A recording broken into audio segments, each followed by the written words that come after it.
Баршаңызға қайырлы күн достар, менің каналыма қош келдіңіздер. Бүгін сіздермен бірге Whoopie торының оригинал рецептін ұсынатын боламын. Бұл рецепт қолжетімді заттардан тұрады және бір жасағаннан шығады. Құрамы да қарапайым, міндетті түрде менімен бірге жасап көріңіздер. Видеоны соңына дейін қарап, каналыма тіркелуді ұмытпаңыздар. Ал ендеше бастаймыз. Ең әуелі сары майға шоколадымызды саламыз. Менде Қазақстан шоколады. Сары майдың проценті 82%. Микроволновкада немесе водяной баняда дәл осылай біркелкі болғанша ерітіп аламыз. Барлығын жақсылап толықтай араластырып аламыз. Міндетті түрде еруі қажет. Сары майымыз ыстық болмағаны дұрыс.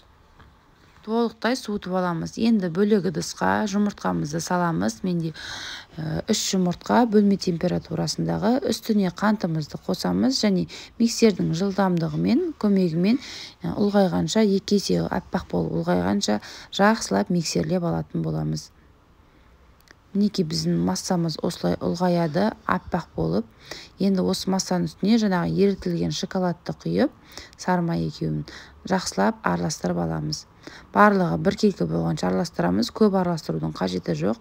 Енді осы массаның үстіне електен өткізіп ұнымызды саламыз, какаоны саламыз және разрыхителді барлығын араластырып, яғни құрғақ ингредиентті осылай електен өткізіп салып аламыз. Міндетті түрде осылай араластырып аламыз. Қараңыздар, бізде осындай жақсылап миксермен араластырсақ, біркелкі массамыз дайын болады. Қоймалжың массамыз мінекей дайын.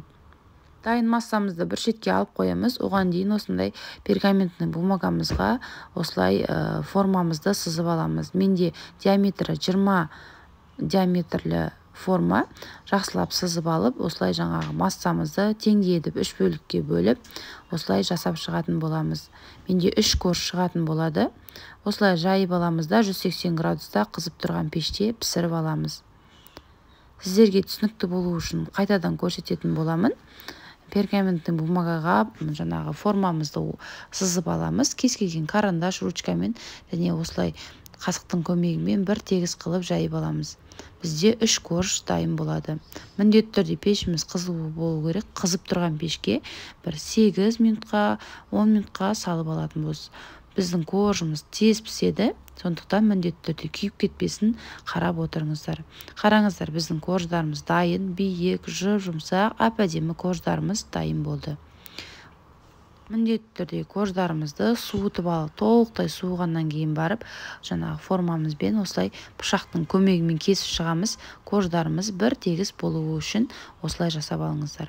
Енді кремімізді дайындайтын боламыз. Менде сливки, творожный сыр және сахарный пудра үшеуін жақсылап қоюланғанша, жақсылап қою крем болғанша осылай миксердің көмегімен араластырып аламыз.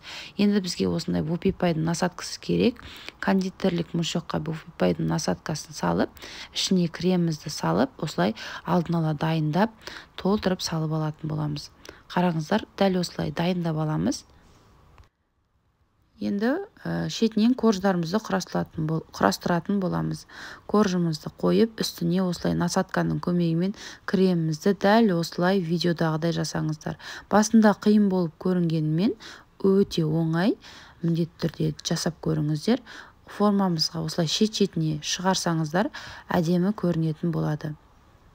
Барлығын осылай шығарып, ортасынан дәл осылай кремімізді жағамыз. Қасықтың көмегімен жайып шығамыз. Неғұрлым кремді көбірек жақсаңыздар, соғұрлым біздің тортымыз биік болып шығатын болады. Екінші коржды да салып, дәл солай видеодағыдай жасап шығарамыз. Достар, менің каналымда түрлі тағамдардың, түрлі тәттілердің рецептісі бар. Каналыма тіркелмеген болсаңыздар, міндетті түрде тіркеліп, қазақша контентті қолдауды ұмытпаңыздар. Енді ерітілген шоколадты осылай құйып аламыз.